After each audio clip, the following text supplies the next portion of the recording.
When people talk about government cover-ups, alien secrets, UFOs in the sky, they usually throw out just one name, Roswell. But if you really want to understand how deep this rabbit hole goes, there's another name that you need to know. It's not a place, but a project. It's official, it was funded, ongoing for over 2 decades. And this really wasn't just a program, it was the government's front line in the War of the Unexplained.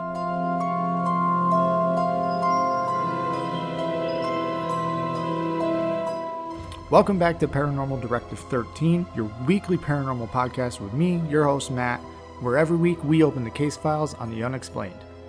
This week we're diving headfirst into one of the biggest government projects you probably haven't heard of. This is Project Blue Book. So let's rewind to the 1940s. The world's kind of still licking its wounds from World War II. Nuclear bombs are a thing, the Cold War is revving up its engine, and for the first time in human history, the skies are full of airplanes, rockets, radar signals, everything bouncing off of everything.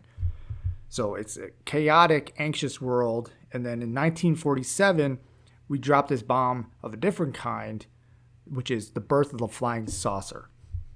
Now, June 24th, 1947, a pilot named Kenneth Arnold is flying near Mount Rainier when he sees 9 shiny disc-like objects flying in formation at unbelievable speeds. He describes it moving like a saucer skipping on the water, and boom, the press just kind of runs with it, flying saucers, and this is just the phrase that sticks. And just weeks after this, Roswell happens. And you guys have heard of Roswell, mysterious debris, press release about a flying disc recovered, and then suddenly, oh no, it's nothing, it's just a weather balloon. It was the OG government walk back of nothing to see here, just go out about your day. Don't worry, we got a whole future episode going in and out of Roswell coming up. But this is really just the beginning of this whole thing. In 1948, the U.S. Air Force is buried in UFO reports from civilians, commercial pilots, even military personnel. So they formed this project called Project Sign. And it was their very first attempt to try to study everything. Now, the funny thing is, Project Sign's initial conclusion was that some UFOs were likely of extraterrestrial origin. So let's say that again. The Air Force in 1948 had an official memo that said aliens might be real. And they called this memo, it was the estimate of the situation. It was very quickly suppressed and dismissed by the top brass, not because it wasn't compelling or anything, but because it scared the shit out of everybody. The government coming out there said, hey, there's probably aliens out here. People didn't want to hear that stuff. So soon after that, Project Sign then gets reformed into Project Grudge, which really funnily does kind of live up to its name. The goal went from, let's investigate, let's see what's going on, let's get the true answers on this, to how do we debunk this stuff as fast as possible so people stop freaking out. So then Project Grudge goes on for a little while, and then by 1952, it again gets reformed into what's now called Project Blue Book. Now, Project Blue Book was massive. Over 17 years, the Air Force investigated more than 12,000 different UFO cases. And this wasn't some little side project. This was a very large, big government research project. And at the center of it all, at the beginning, was Captain Edward J. Ruppelt. Now, Ruppelt was a World War II bomber navigator, and he was just a straight shooter. He's the one who made Project Blue Book legit, at least for a little while. He pushed for scientific integrity, streamlined the case reporting, and he's the one who really came up with the term unidentified flying object, or UFO. And under Ruppelt's command, Blue Book became what it was supposed to be, an actual investigative body. He collaborated with other scientists, notably Dr. Joseph Allen Hynek. Now, we'll get into Hynek later on in this episode because he deserves, honestly, his entire episode himself, but we'll touch on him later. And they gave honest reports to Air Force Command. But then, things go on and things change. Ruppelt left in 1953, and this is when Blue Book itself kind of fundamentally changed again. Now, by 1953, the CIA decided they were done with all the public obsession over UFOs. It was becoming what they called a national security distraction, especially with radar operators chasing UFOs all over the place instead of really looking for Soviet bombers and things that they felt truly, harmed national security. So they held something that they called the Robertson Panel, which is basically a top secret meeting of scientists and intelligence officials who looked at the UFO cases. And this is where they decided there's no threat here, but we do need to downplay all of this. So what they recommended was that the government use media, academics, and even pop culture to reduce public interest in UFOs. Basically just gaslight everyone into thinking they're not real. So after the Robertson Panel, Blue Book was kind of neutered. It became more of a PR office front than a true investigative research.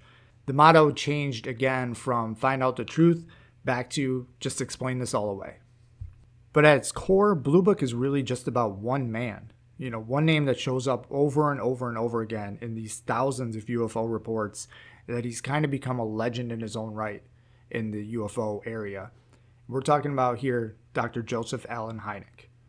Now, Hynek's a name that we're going to hear over and over and over again throughout this podcast, future episodes, other podcasts, pretty much anything that has to do with UFOs in the 1950s and 60s, Hynek's name is on it. And really, Hynek started off like a lot of scientists in the 50s. He was skeptical, rational, pretty sure that people were just seeing other things and they weren't seeing flying saucers. They just needed a telescope and a nap. That they were just kind of falling into what I just said in the last episode that I didn't like, the mass hysteria. They see something, everyone's talking about UFOs. So they're like, I saw a UFO, I saw a UFO, there's aliens here. So Hynek was convinced, at the beginning at least, that that's what was going on here. People weren't actually seeing these things. They just needed it to be explained to them of what they were actually seeing. So the Air Force brought him on board during Project Sign, which was, again, the beginning of this whole project, because he was an astronomer, he was a professor at Ohio State, and he knew what he was looking at. So if someone was up there looking and they saw Venus or Jupiter and they thought it was a UFO, he'd be the guy to come and be like, no, look, man, this is really, you're looking at this. And that was his job, just explain it away, calm people down, be the science guy who comes in here and says, there's nothing to see here, guys. Just, that's just a planet and some paranoia going on here. Nothing to worry about. And for years, that's exactly what Hynek did. He reviewed sighting reports, gave tidy answers, weather balloons, atmospheric anomalies, birds, planets, stars, temperature inversions.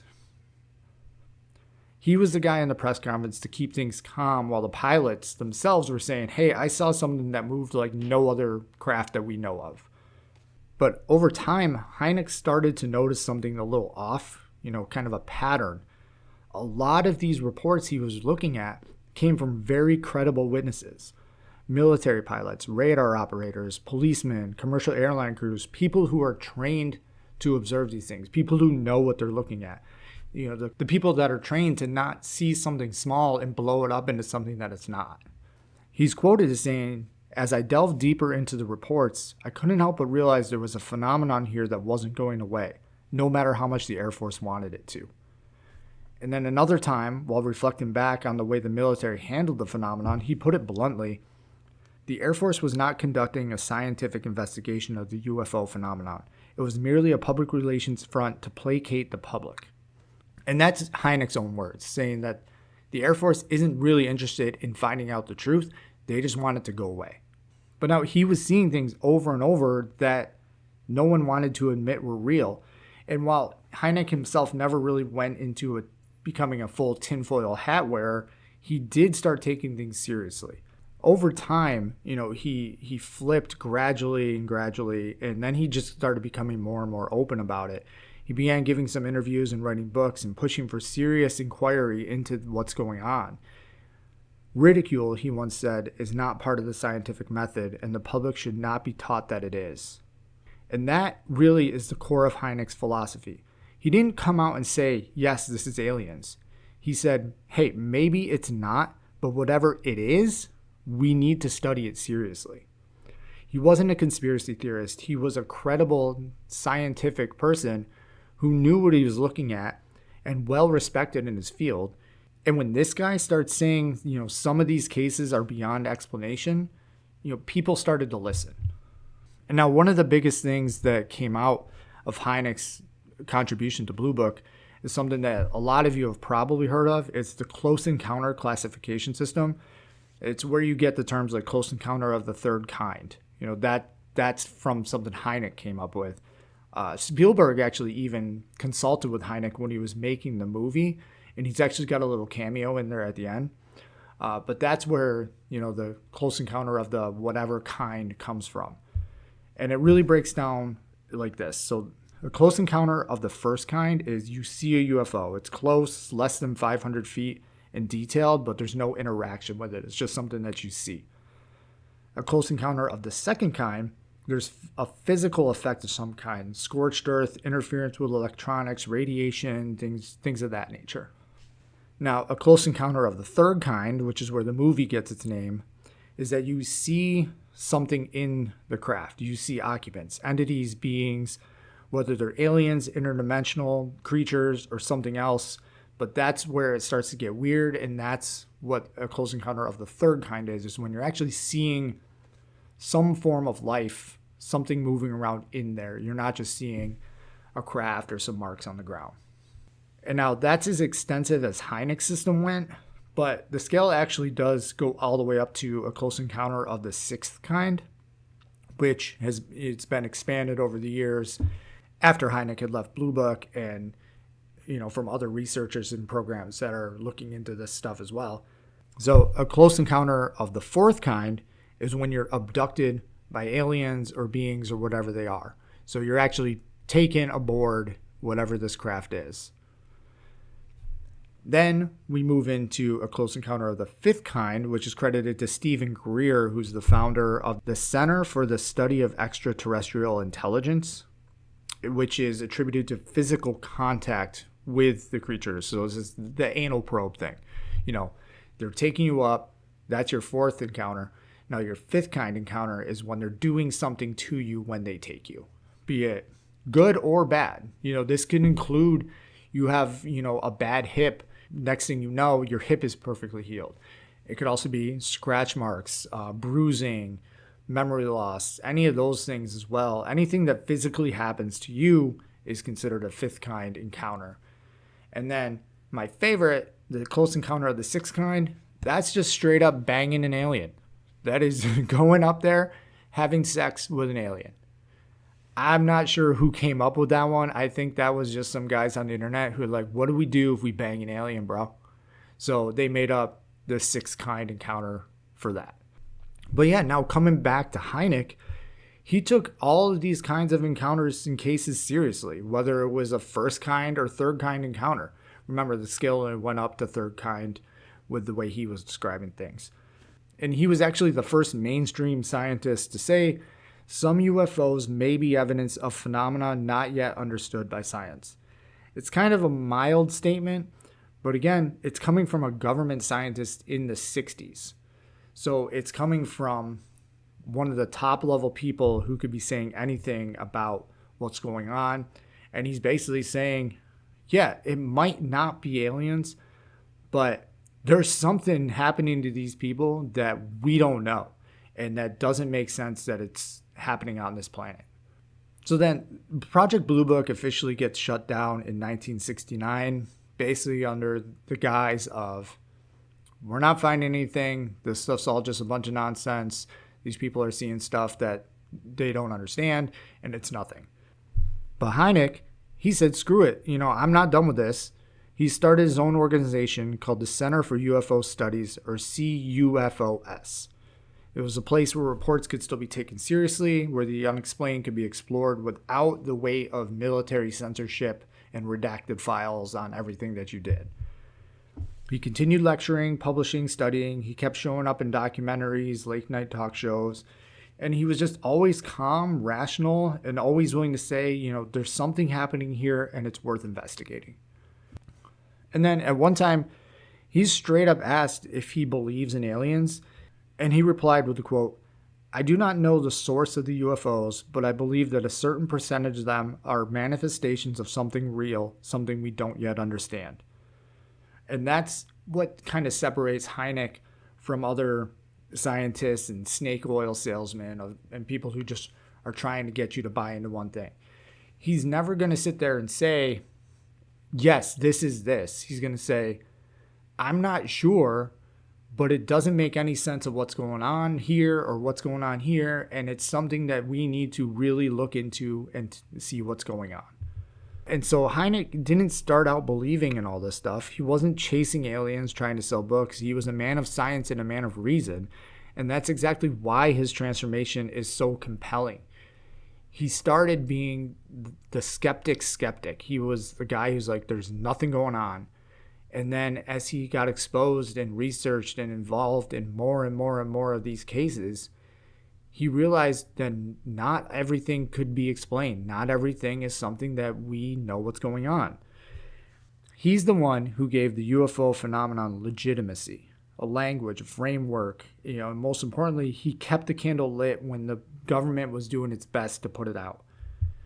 He never claimed to have the answers, but he always said the questions were worth asking. So how does this all end? Now, in 1969, the Air Force commissioned the Condon Report, which was a study by physicist Edward Condon to assess if UFO research was worth continuing. And to no one's surprise, his report says there's no scientific value here, and boom, Blue Book gets shut down. But the funny thing with this is even still Condon's own data showed several unexplained cases. His team was divided. The report's conclusion didn't match the evidence. It was just all the political stunt to get this thing taken care of and done with. Blue Book ends, the files are boxed up, the government just says, we're done with UFOs. But as we all know, they weren't. Recently there's been so many reports of, declassified documents coming out, and what are they calling it? The imminent disclosure of information about what they now call UAPs instead of UFOs. And in recent years, there's videos released by the Pentagon of Navy pilots reporting UFOs and Congress holding hearings on UAPs. And now we know after Blue Book ended, there were other programs. There was AAWSAP, which is the Advanced Aerospace Weapons System Applications Program. There was AATIP, which is the Advanced Aerospace Threat Identification Program. And now the All-Domain Anomaly Resolution Office, or AARO. So the government never stopped looking. They just stopped telling us. Fitting. And even in 2021, the Pentagon admitted that some of the UAPs defy known physics. They move in ways we can't explain. They're not Russian. They're not Chinese. They're not ours. So what are they? Now, if Blue Book was the public face of UFO investigations, what the hell were they doing behind the curtain for all those years? Because clearly they were doing something, and we just have yet to figure that out. So now, what do we make of all this? Was Blue Book really a genuine effort to uncover the truth, or was it just a carefully managed little bit of theater to keep the public calm? I think it was a little bit of both. It started as a real investigation until things started getting a little too weird and too unexplainable. And then the government's just like, you know what? Nah, we don't want to do this. So they just put it on the back burner, and publicly we're saying, no, we found nothing. Everything's cool. But either way, whatever the government did or didn't do, it didn't change anything. The skies still have things that people don't understand. The sightings still happen. Cases of abductions are still reported. Cases of, contact with things that people don't recognize or explain as your stereotypical gray alien or whatever. Those things never stopped occurring, even while the government was trying its best to downplay and tell us all, there's nothing to see, there's nothing to see, there's nothing to see. And as we all know, the cover-ups by the government for this stuff, those never stopped either. And that's Project Blue Book, everyone.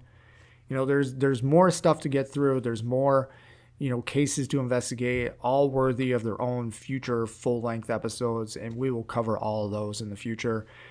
If you like this episode, please go and rate us on iTunes or whatever your podcast app of choice is. It's really the best way for us to grow and reach new audiences and really support the show the best way right now. And then, of course, we're on all social media. So we're on TikTok, Instagram, and YouTube at Paranormal Directive 13. And then please check out the Patreon at patreon.com/paranormaldirective13. There's bonus episodes. There are pictures of each episode that we're doing here on the podcast, as well as other bonus content on there as well. There is a free tier, and then there is a $5 a month founders tier where you get the title of being a directive founder and one of the first supporters of the show. And if there's anything out there that you guys would love to hear me cover and go in depth on and do some research on and do an episode on, feel free to send it over on an email, paranormaldirective13@gmail.com, where we can take a look at all your suggestions and put together some episodes for you guys there as well. All right, guys, and as Hynek says, we might not know what this stuff is, but we know it's worth talking about. Have a good night.